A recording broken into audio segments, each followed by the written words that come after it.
Welcome back to Objective 6 in Chapter 14 of our 3A1 series. In this objective, we'll describe the principles and applications of corrosion monitoring devices, including coupons, electrical resistance probes, galvanic probes, and hydrogen probes. So to start off with, let's talk about corrosion coupons. Corrosion coupons are just simply a piece of metal, and it's going to be a certain type of metal, of course, that's inserted into our system. Now, what is our system? It could be a pipe, for example, a cooling water pipe made of carbon steel or cast iron or whatever the pipe material is made of. And by inserting the coupon into the metal, we can determine three things. This is first, the system corrosiveness, 2, the material performance, and 3, the inhibitor performance. So let's just briefly explain each one of those three. First of all, the system corrosiveness is what corrosion is taking place measured in MPY.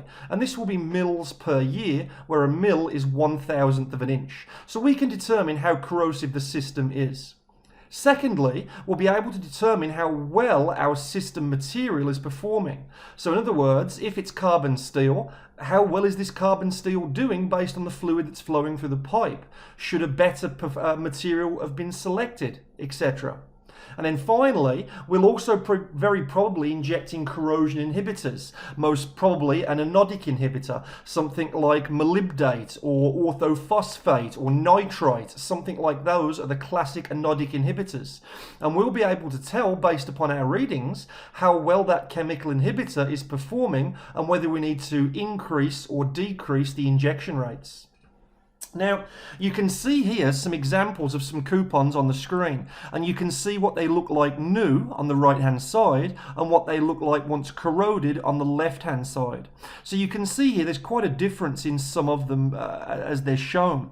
Now, when we evaluate the system, we basically pick a coupon that is the same material as the piping that we're inserting them into, or the vessel that we're inserting them into. And in that way, we'll be able to determine how well our actual tank or pipe is performing given these conditions. Now, in terms of the corrosion coupons, we've already said what they're made of, same material as the piping, but what shape are they in? Well, basically, they can be in various different types of shapes. You can get them in rods, or you can get them in flat, almost like flat bands almost, and then you can also get the rubber banded ones as well, where they're all held together by a rubber band, and we can even see them in larger systems like removable pipe spools or even nipples. The idea with all of these things is that they're able to be removed after a given time and then be able to inspect it. And then in terms of the way it would typically work is, we would take the corrosion coupon, it would be weighed in a lab so the exact mass and dimensions of it would be known. It would then be installed, and then after it's been in for a predetermined period of time and then removed, it will be taken back to the lab and weighed and measured again. And then based on those dimensions and masses, we'll be able to determine over a time rate or a given time how much mass was lost to corrosion. And don't forget, that's basically what corrosion is, where we lose a certain mass of a material over time by an electrochemical reaction. Now, it's unlikely that we'll have to ever put these corrosion coupons in. Usually the water consultant takes care of this. However, if you are required to insert a corrosion coupon, there's just one thing you must remember as an operator. First, well, actually there's two things you should remember as an operator. One, make sure it's inserted the right way up, i.e. in line with the flow, and generally on these nipple type ones that you can see pictured bottom right, there'll be an arrow on that plug at the end, and when you insert it, the arrow has to go up. And then the second thing you should be aware of is do not touch the coupon itself with your bare fingers, because you'll deposit oils and dirts and grease that's in your skin onto the coupon, and that can affect the accuracy of the measurement. So you should never handle them with your bare hands. They should generally always be handled using either sort of rubber gloves, like those surgical gloves, or you can use sort of a special type of applicators or tweezers almost to insert them. Just don't touch them with your hands. Okay, so in terms of once it's installed, you can see from the photograph there, bottom right, that the coupon itself is not making electrical contact with either the piping or the plug that's holding it in place. You can see that one's mounted on a plastic cylinder or a plastic tube almost. Now the idea of this is that in order to keep them electrically insulated, this is basically because if we don't electrically insulate them, it will actually corrode faster than the structure. And that's simply because it's a smaller piece of metal and it also has a smaller mass and it's more prone to corrosion. So it must be insulated. That's absolutely so important. And of course, when it's held in the system, we must be able to install and remove it and be able to isolate it from either the flow stream, if it's in a pipe, or isolate it and remove it from the tank so we don't get any leaks. So how are they installed? Well, here's a couple of typical sort of arrangements on figure 11 and 12 in your textbook, and these are referred to as slip-in racks. The typical common example you'll see top left there, and that's where you basically installed the coupon, which can either be a single or it can be in a bank, say 6 to 8, and they can be installed there through a little plug and a packing gland. There'll be an isolation valve so we can isolate them, and then we'll be able to drain it and then remove it for inspection and replacement. Other examples are shown here bottom right for figure 12 in your textbook, and this one's basically installed based on a sort of threaded plug idea on a coupon holder, and in this way they're held across the entire flow line of the pipe, and this way they can be installed and removed based on that arrangement. So very sort of atypical. A classic arrangement then looks like this. Now this one is based on the figure 11 type of arrangement. So what you can see here is our coupons are installed in between flow lines here, and what we've got here is a valve at either end so we can isolate it, and then at each end of our rack we have these inserted plugs where the coupons would be in.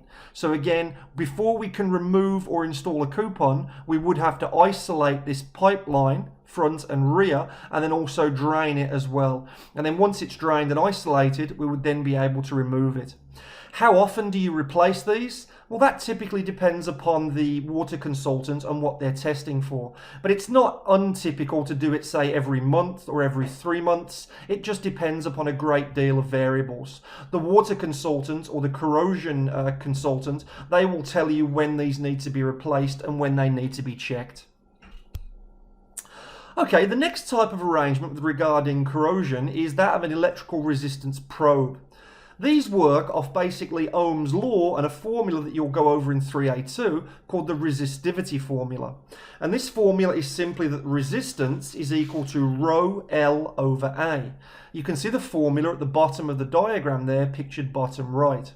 Rho is the resistivity. That will change based upon what the material is, and that's measured in ohms per meter.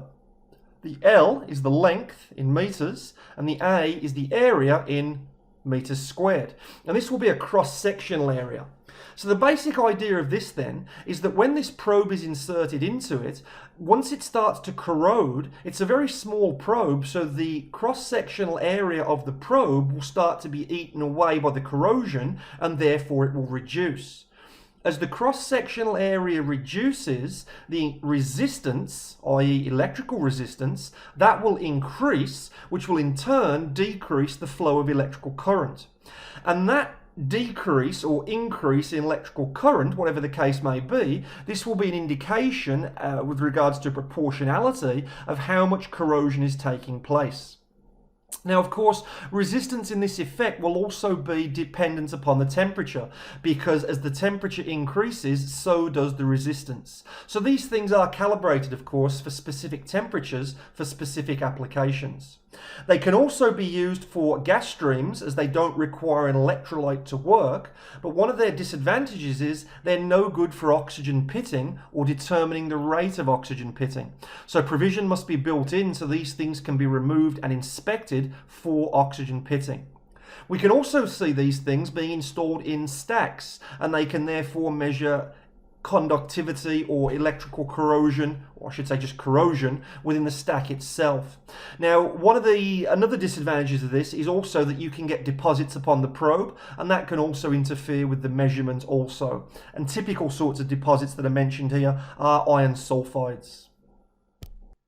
Our next type of probe is a galvanic probe, and this obviously works off the principle of a galvanic cell. So the idea of this is we set up two electrodes of dissimilar metals, typically brass and steel. They're immersed in an electrolyte with a complete conducting path between the electrodes, and now electrons will flow from our anode to our cathode. An ammeter will then be installed, and we can then determine the amount of corrosion based on the amount of current flow. The more current flow is indicated on the ammeter, the more corrosion we have taking place. The less current on the ammeter, the less corrosion we have taking place.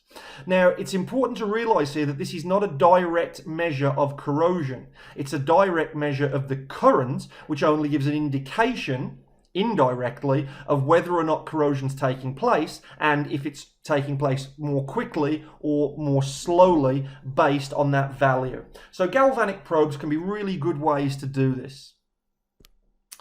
Okay, the next one is a hydrogen probe. A hydrogen probe is going to, of course, be used to determine and measure the amount of hydrogen that's going to be produced.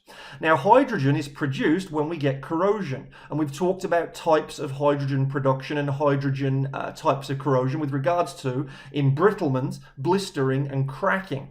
Well, the idea here when hydrogen is produced, that the amount of hydrogen is going to go through the wall of the tube here, go into this annulus, which is the sort of space around the tube and the fitting, and then it will travel up to and be measured by the pressure gauge. When the pressure gauge shows an increase in pressure, it means we have an increase in hydrogen. And if we have an increase in hydrogen, then we have an increase in the corrosion rate. The amount of pressure increase is proportional to the corrosion rate. So similar to the galvanic probe, this is an indirect measurement of corrosion because we are measuring the hydrogen pressure. And also be aware, this is a specific type of corrosion as well. Now, another way of doing that, measuring hydrogen, is to use this idea of a palladium foil hydrogen patch. And then, of course, useless pop trivia, palladium is what old Iron Man used to use in his suit there in the sort of first generation suits. However, palladium doesn't do that for us. The idea of our palladium is that it's basically a catalyst, and the palladium will be installed on the outside of the pipe or the outside of the tank, wherever it's being used. Hydrogen will now diffuse through the tank and go onto the palladium foil. And now a reaction will take place where the palladium won't actually alter its structure because it's a catalyst. And then basically the amount of current that's going to be measured is dependent upon the amount of corrosion that's taking place. So these two stainless steel electrodes are connected to our palladium foil patch. The electrodes, when placed in the acid, allow conducting or electrical current to pass between them as the sulfuric acid acts as the electrolyte, and now we'll simply measure the current between them. So it's kind of like a cross between a galvanic cell and the first type of hydrogen probe with regards to the pressure. You don't see these too much because they're a little bit fiddly, a little bit technical, but again, they are out there and they are another way of determining how much hydrogen is being produced with regards to how much corrosion would be taking place from it. Okay, so that's a fairly quick objective through, fairly straightforward stuff. Just give each one of those little sections a quick read and make sure you know the general gist of each one. And then when you're ready, let's come back and have a go at the last objective for this chapter, which is objective 7, where we'll talk about ways in which we can inspect for corrosion using some methods I'm sure you've spoken about before. Okay then, so when you're ready, I'll see you back soon. Take care.